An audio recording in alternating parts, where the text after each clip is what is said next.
दोषियों को बख्शा नहीं जाएगा, इस पर प्रधानमंत्री नरेंद्र मोदी का बयान आया है। पूरा जो उन्होंने संदेश लिखा है वो आपको पढ़ के बता दें, क्योंकि सबसे पहले उन्होंने निंदा की है इस घटना की जो पहलगाम जम्मू कश्मीर में हुआ है।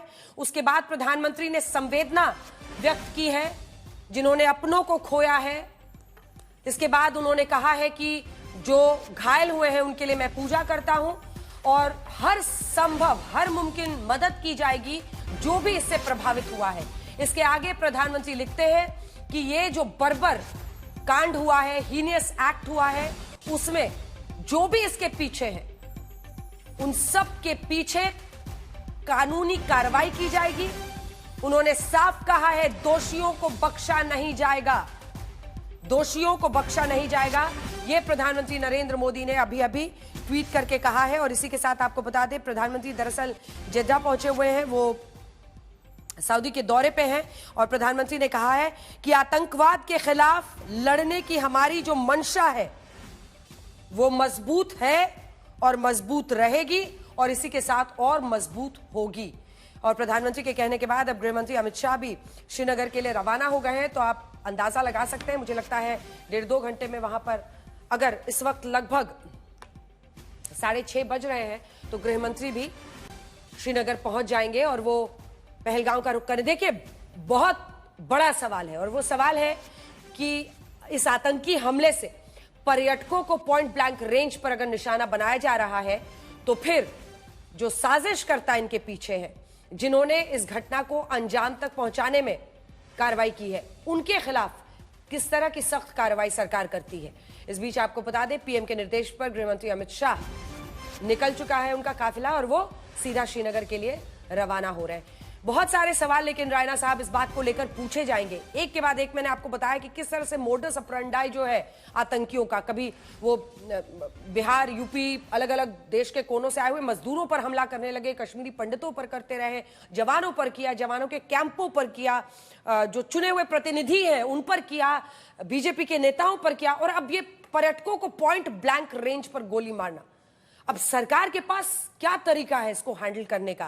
मुझे पता है वहां पर अभी उमर अब्दुल्ला की सरकार है, लेकिन एलजी साहब भी कानून व्यवस्था को लेकर जो अपनी तरफ से करना होता है उन सब के लिए जिम्मेदार है। ऐसे में क्या परिस्थिति बन रही है? जी अंजना जी, लगातार आप देख रहे हैं कि जम्मू कश्मीर में आतंकवाद पर कड़ा प्रहार हुआ है। पिछले 10 वर्षों में मोदी साहब के नेतृत्व में, मोदी साहब की सरकार ने और हमारे माननीय गृह मंत्री अमित शाह साहब, राजनाथ सिंह साहब ने हमारी सेनाओं को, जवानों को खुली छूट दी है। आतंकवादियों के बड़े टॉप कमांडर्स को मार गिराया गया है। इन्हीं 10 सालों में सर्जिकल स्ट्राइक्स भी हुई हैं और बालाकोट के अंदर घुस के पाकिस्तान को जवाब भी दिया गया है। लेकिन बार बार इस प्रकार के षड्यंत्र और साजिश जो है यहाँ हो रही है। इंसानियत का कत्ल आज पहलगाम में हुआ है। इसको किसी कीमत पर जो है इन परपिट्रेटर्स को, आतंकवादियों को बख्शा नहीं जाएगा। एक संदेश जो मैं आज तक चैनल के माध्यम से पूरे देश और दुनिया को देना चाहता हूं कि आने वाले दिनों में श्री अमरनाथ जी की पवित्र यात्रा है।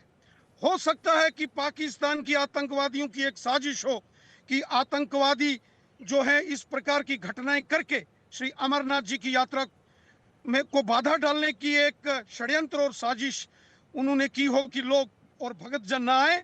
मैं पूरे देश से, दुनिया से आज तक के माध्यम से आह्वान करता हूं, दिल खोल कर आइए और विश्वास मानिए। देश में मोदी साहब की, अमित शाह साहब की सरकार है।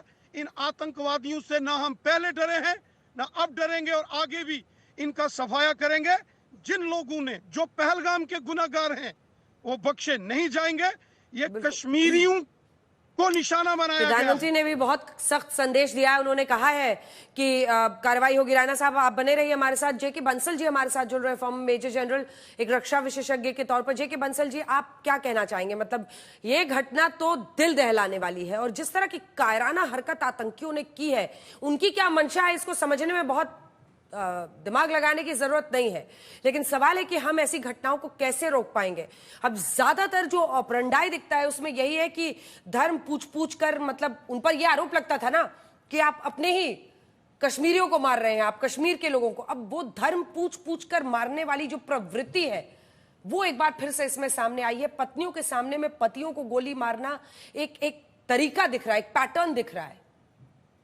गुड इवनिंग रंजना जी। देखिए, जो है आतंक फैलाना है, और इसका मेन मकसद अगर आप इसके पीछे जाते हैं तो कश्मीर का जो मुद्दा हमेशा पाकिस्तान बनाता रहता है। और रिसेंटली जो वहाँ के आर्मी चीफ हैं जनरल मुनीर ने ये कहा था कि जो कश्मीर है वो हमारी जुगलर वेन है, और हम उसके अपने भाइयों के साथ में लड़ते रहेंगे। इस तरह की जो बातें कर रही हैं उनको, जो यहाँ पे अभी शांति हुई है और 2 बार इलेक्शन हुए हैं, स्टेट का इलेक्शन हुआ है, सेंटर का इलेक्शन हुआ है, आतंकवाद खत्म हुआ है, वो बिल्कुल सहन नहीं हो रहा है। और ये मुद्दा उठाने की कोशिश कर रहे हैं हर बार यूएन में भी। और जो आजकल देखिए आप, खैबर पख्तूनवा के अंदर में और जो बलूचिस्तान के अंदर में जो विध्वंस मचा हुआ है, और उनकी फौज बिल्कुल नाकाम है, हिंदुस्तान के साथ में उनकी लड़ने की कोई क्षमता नहीं है। तो इस तरह के जो आतंकी हमले किए जा रहे हैं, और जो जनरल मुनीर ने हिंदू और मुस्लिम का भी एक मुद्दा उठाया था, उसके पीछे ये भी हो सकता है क्योंकि जो ये टीआरएफ है वो एक एसोसिएटेड है लश्कर। ये तस्वीर जिसके साथ आज के हल्ला बोल के बुलेटिन को हम खत्म करेंगे, ये एक तस्वीर 1000 शब्दों पर भारी है। ये तस्वीर बता रही है कि कैसे कायर आतंकियों ने, जो दरअसल कश्मीर के ही दुश्मन हैं, वो पर्यटकों पर दिन दहाड़े गोली मार रहे हैं। पत्नियों के सामने उनके पतियों पर गोली मारकर वो दहशत फैलाने की कोशिश कर रहे हैं, कश्मीर की रोजी रोटी पर हमला कर रहे हैं। लेकिन जैसा कि हम एक के बाद एक आपको तमाम जगहों की तस्वीरें दिखा रहे हैं, पहलगाम में, इन वादियों में लंबे वक्त तक ये तस्वीरें और इन महिलाओं की गूंज रहेगी। लेकिन इन आतंकियों को एक कड़ा और सख्त संदेश देने की जरूरत है, और सख्त कार्रवाई की मांग इस वक्त पूरे कश्मीर से और देश से आ रही है। बल्कि एक खबर है जो बताते हुए मैं ब्रेक पर जाना चाहूंगी, क्योंकि वहां पर जो महिलाएं मौजूद हैं वो बता रही हैं कि उन्होंने किस तरह से हमला किया था। और एक महिला ने कहा भी कि अगर आपने मेरे पति को मार दिया है, आपकी रूह कांप जाएगी ये बात सुनकर। उन्होंने कहा कि आपने मेरे पति को मार दिया है तो आप मुझे भी मार दीजिए। आतंकी कहता है नहीं, आपको नहीं मारूंगा, अपनी सरकार को जाकर बताइए, इसीलिए आपको छोड़ा है।